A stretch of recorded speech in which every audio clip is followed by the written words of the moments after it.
Hello my dear students and their parents, welcome to MSY Sarvottam Shiksha. तो आज 5 जून है और 5 जून में आपने देखना शुरू कर दिया है एमएसवाई सर्वोत्तम शिक्षा का पॉडकास्ट नंबर 3। तो देखते हैं आज कुछ क्या हम लोग लेके आए हैं आपके लिए। जो हमारा प्रश्न है वो अश्विनी सर से है। अश्विनी सर हमारे केमिस्ट्री के मेंटर हैं यहाँ पे, और इन्होंने काफी अच्छा एक्सपीरियंस अपना केमिस्ट्री में योगदान दिया है। लगातार ये 15-16 साल से यहाँ पे बच्चों को गाइड कर रहे हैं केमिस्ट्री में। और अब जो है ये एमएसवाई सर्वोत्तम शिक्षा के एक पार्ट हैं, और एमएसवाई सर्वोत्तम शिक्षा में इनका आगे योगदान जो है चलेगा। तो हमारा क्वेश्चन ये है अश्विनी सर कि जो बच्चे तैयारी करते हैं, चाहे वो 2 साल वाले तैयारी कर रहे हो जैसे 10th पास करके आए हों, या कोई बच्चे अभी 12 में होंगे, या कुछ बच्चे हो सकता है 12 पास कर गए होंगे, इन सब बच्चों में एक कॉमन फैक्टर आता है, जो कॉमन प्रॉब्लम वो डेली फेस कर रहे हैं। वो प्रॉब्लम ये है कि उनका जो रूटीन है, जो टाइम टेबल है, जो मतलब परफॉर्मेंस है, ये कंसिस्टेंट नहीं रह पाता है। कंसिस्टेंसी ब्रेक हो जाती है। इसके पीछे जो वजह है वही हम डिस्कस करने जा रहे हैं। तो अश्विनी सर से जानेंगे कि जो बच्चों में कंसिस्टेंसी है वो ब्रेक ना हो, उसको कैसे वो मेंटेन रखे, सो दैट कि जब एंड ऑफ द ईयर उनका प्रिपरेशन कंप्लीट हो जाता है तो उसमें उनका रिजल्ट पॉजिटिव होगा। और ये कंसिस्टेंसी ब्रेक अगर हो गया, कंटिन्यूड नहीं रहा, कंसिस्टेंसी ब्रेक हो गया, तो फिर कहीं ना कहीं वो लैग करते हैं, कुछ ना कुछ उनका वो रिजल्ट नहीं आ पाता है जो वो एक्सपेक्ट कर रहे थे। तो एक एक्सपेक्टेशन होता है जो बच्चों का कि हमारा रिजल्ट होना चाहिए पेरेंट्स का, लेकिन कंसिस्टेंसी किस तरह से मेंटेन करेंगे बच्चे अपने, क्योंकि ये तो एक दिन 2 दिन या एक महीने का प्रिपरेशन नहीं है, 2 साल का प्रिपरेशन है। किसी के लिए 1 साल का प्रिपरेशन होगा। तो ये 2 साल 1 साल कंसिस्टेंट कैसे रहेंगे बच्चे, या उन बच्चों में क्या खासियत रही है जो जेई और नीट निकाल चुके हैं, उनमें कुछ ना कुछ कंसिस्टेंसी रहा होगा। तो क्या कुछ खास वो अलग करते हैं बच्चे जो रिजल्ट कर जाते हैं, और कुछ बच्चे सोचते रह जाते हैं, वो चीजों को टालते रह जाते हैं, वो कंसिस्टेंसी मेंटेन नहीं रख पाते हैं। तो ये हम जानेंगे अश्विनी सर से। अश्विनी सर बताइए आपका क्या कहना है इस थैंक यू ईश्वर सर, बहुत अच्छी बात आपने कहा। बहुत अच्छा क्वेश्चन भी हम सभी लोगों के बीच में रखा।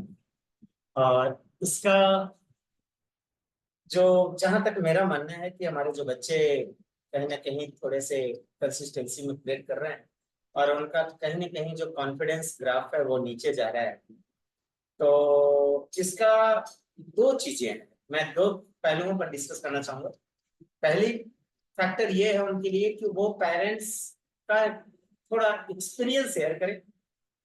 उनका जो अनुभव है पेरेंट्स के साथ वो बैठे और डिस्कशन करें, क्या बेटर है, क्या नहीं है, क्या हमें करना चाहिए नहीं करना चाहिए, मेरा क्यों ऐसा हो रहा है। वो खुल के बातें करें, अपने पेरेंट्स से खुल के बातें करें। कहाँ पर उन्हें कुछ इंफेरियोरिटी कॉम्प्लेक्स दिमाग में आ रही है, या इस तरह के उनमें जो प्रॉब्लम्स आ रहे हैं, तो वो उसके बारे में भी डिस्कस करें। बहुत सारे हमारे ऐसे बच्चे होते हैं कि जब वो पेरेंट्स काफी उनके डिसिप्लिन होते हैं, उनके घर के फैमिली में काफी डिसिप्लिन होता है, तो बच्चे अपनी अंदर की जो निगेटिविटीज है उनको उनके सामने रख नहीं पाते, जिनके कारण से वो डिस्ट्रैक्ट होते चले जाते हैं।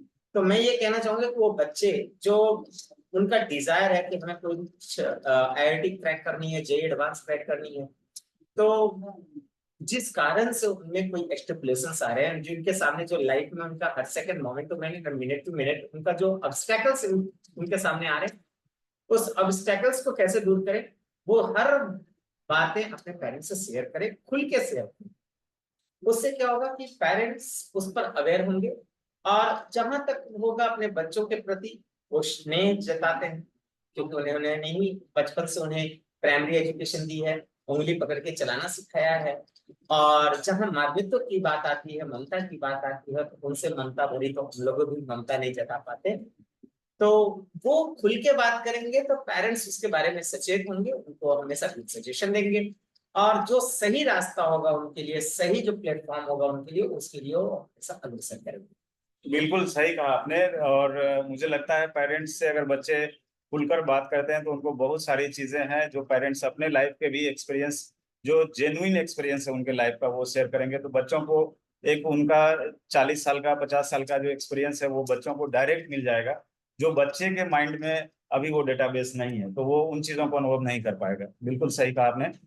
मेरा मानना एक और पॉइंट रहेगा इसमें हम जो ऐड करना चाहेंगे कि बच्चे जब भी किसी ऑर्गेनाइजेशन से, कोचिंग इंस्टीट्यूट से जुड़ते हैं, तो उनको 100% उस ऑर्गेनाइजेशन के बिलीफ सिस्टम में और उस ऑर्गेनाइजेशन के जो भी मेंटर हैं जो उनको गाइड कर रहे हैं, फिजिक्स, केमिस्ट्री, मैथ या बायोलॉजी, तो 100% उनके मेंटर्स को फॉलो अगर वो करते हैं, तो कहीं ना कहीं उनको जो मेंटर्स का एक्सपीरियंस रहा है 10 साल का, 20 साल का, तो वो एक्सपीरियंस उनको इन्फ्यूज कर सकता है बहुत क्विक टाइम में। बहुत सारे बच्चे होते हैं जो इस चीज को कर भी रहे होंगे, लेकिन बहुत सारे बच्चे डाउटफुल रहते हैं कि जो मेंटर बोल रहे हैं क्या वो बात सही है।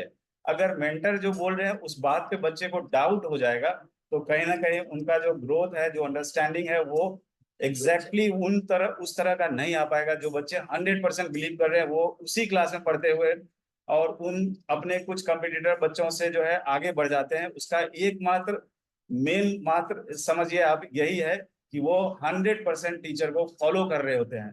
टीचर की बातों को उनके लिए रामबाण है और उस बात को वो उसी के अकॉर्डिंग वो अपनी तैयारी करते हैं और माइंडफुल्ली एक्टिवली प्रिपरेशन में लगे रहते हैं। मुझे लगता है ये भी एक पॉइंट होगा जो हम ऐड करना चाह रहे थे यहाँ पे। बहुत आपने बिल्कुल सही बात बोला किशोर सर, और ये मैं इस बात पे एग्री करता हूँ। तो आप लोग इसी तरह से जुड़े रहिए और एमएसवाई सर्वोत्तम शिक्षा आपके लिए कुछ ना कुछ डेली नया लाती रहेगी। Thank you.